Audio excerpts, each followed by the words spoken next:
In this unit, I will show you more interface functions and we will overview the project browser. All the views in Revit are separated by groups of sections, elevations, 3D views and plan views. I will show you how to create them and how to organize them in your project browser. Let's have a look on it. Let's start a new model with an architectural metric template. What we can see here? We can see two floor levels, level 1, level 2 site plan. We can see the set of the ceiling plans, level 1 and level 2 as well. And we can see 4 elevations. These elevations markers we see on the drawing window. Let's create very simple geometry in order to understand what we are going to do next. I will put just some walls and a tree. Let's put escape to leave the comment. To create new elevation, we have to go to View, Elevation. When you move close to the walls, you will see that the elevation arrow changes the direction. Also, you can change the direction by clicking Tab. We are satisfied with the direction of the elevation and we have to just click on the drawing window. You will see that this new elevation appeared in a project browser. The name is Elevation 1A. If we want to rename it, we have to click twice slowly and rename, or we can click with the right button on the mouse and go to rename. To open the elevation view, you can use 3 different ways. First, double-click the elevation name. So you see, now we are inside the elevation view. Let's go back to level 1. We can double-click on the elevation view marker arrow. We see the same elevation again. Let's go to level 1. Or we can click with the right button of our mouse and go to elevation view. Now you see there are 2 tabs, elevation view and plan view, over our drawing window. But there is an option to see them both together. We have to go to View and to click Tile Views. If you zoom with the wheel of your mouse, you will see that we have the elevation and plan views together on our screen. If you select the arrow of the elevation, you will see the boundaries of your elevation. You can modify it on the plan view and also on the elevation view itself. So, if we do like that, we will not see part of our building, let's say. And if we select the elevation line in the level 1, we will see that it's cropped as well. Let's go back and let's open another elevation view, for example, north. Now north appeared here. We go to View, Tile Views. Let's change the placement of our views on the screen.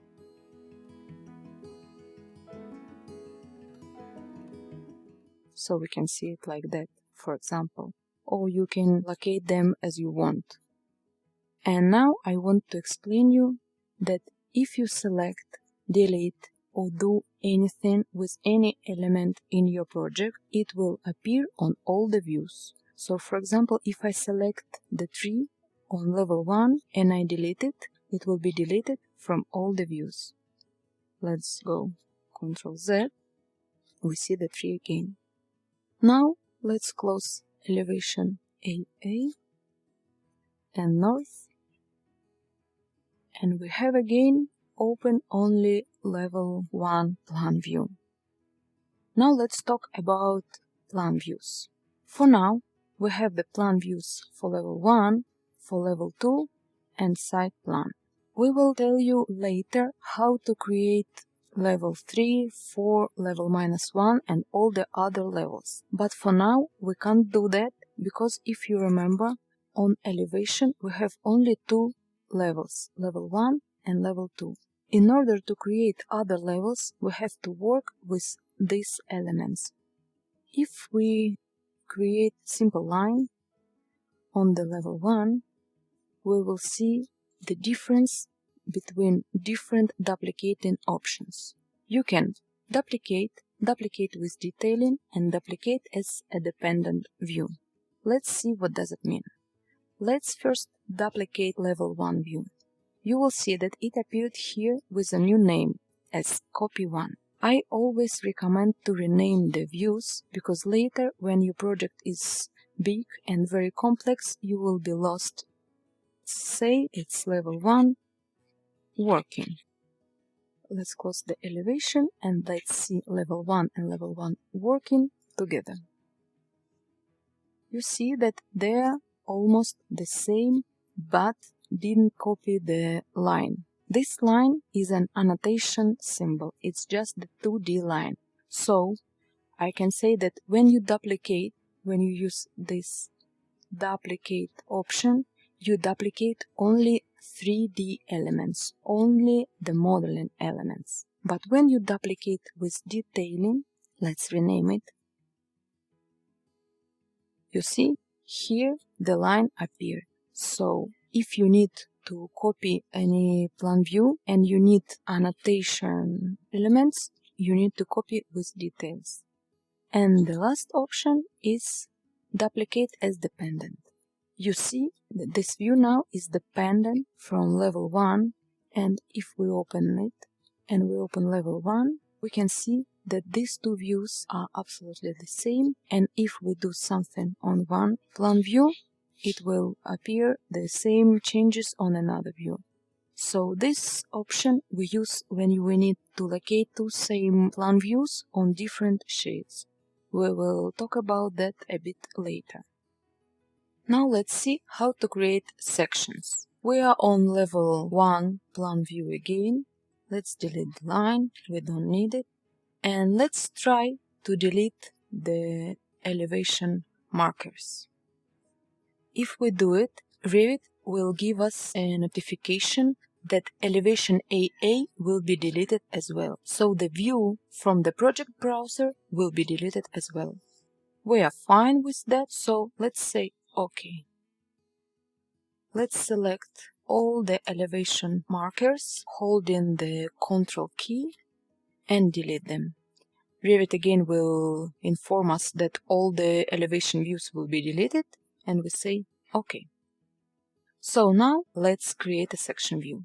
We go to View, and here we have a section option. Also, we can find it in a quick access toolbar.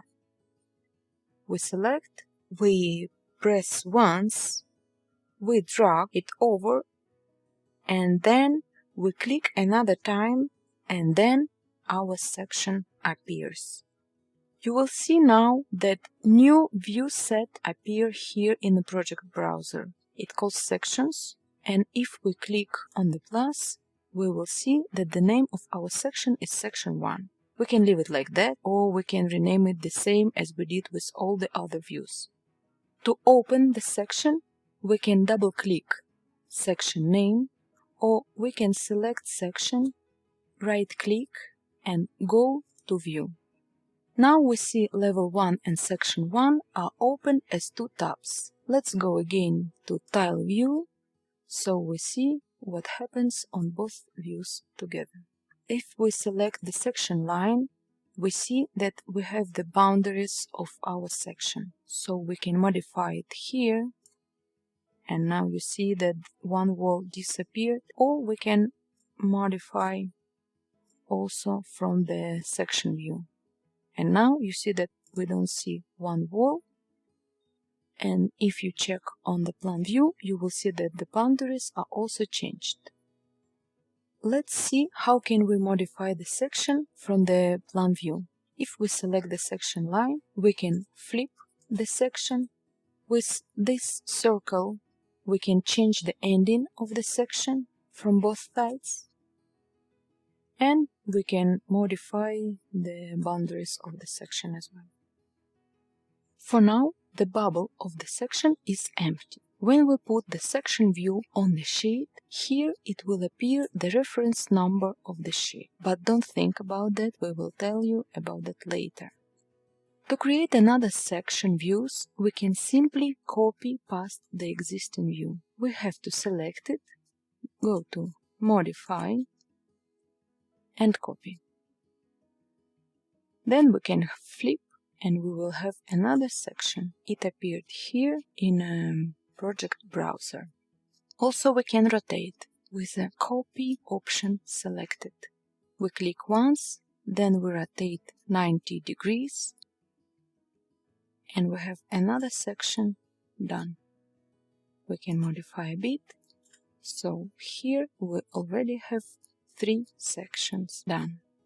Now let's see how to create a 3D view. For that we should go to View tab and find a 3D view option here, or we can go to Quick Access toolbar and find it here. Let's click it, and immediately you will see the 3D view of your project. Here in the project browser you will see the new set which called 3D views. If you open it, you will see our 3D view in a bold font. All the views shown as a bold dark font means that they are active now. So our 3D view is active now, we are inside it. Let's rename it and let's see how to navigate inside. If you scroll down the wheel of your mouse, you will zoom in. If you scroll up, you will zoom out. If you want to pan, you have to just press the wheel of your mouse and do that. If you want to orbit around, you have to hold the Shift key and then push on the wheel of your mouse. Also, the orbit option you can do if you just press the wheel here on the right corner. Also here you can see a view cube. This cube is a very useful tool. You can click on each corner or face to see the different options of the 3D angle. And now I would like to tell you about very useful tool we always use, which called section box. To do that, let's duplicate a 3D view. We do it the same as we did with floor plan views. Let's rename it. If we inside any view, it shouldn't be a 3D view, any view, and nothing of the model element or any element is selected, here in the properties panel we can see the properties of the view itself. So now let's scroll down a bit and we will see a section box option. If we click it and then we press apply, or we simply move our mouse to the drawing window, we will see that the section box appeared here in the view. It looks like a large transparent box. If we select it, we will see the controls on all the faces. And if we move them, we can simply cut our model any direction we want. This is a very useful tool when you have a complex project and you want to work on a 3D view just with one element or to see just the small part of the building. Now you know how to create new elevation views, section views, 3D views, and how to duplicate the plan views. Let's move to the next unit of the initial settings of any project.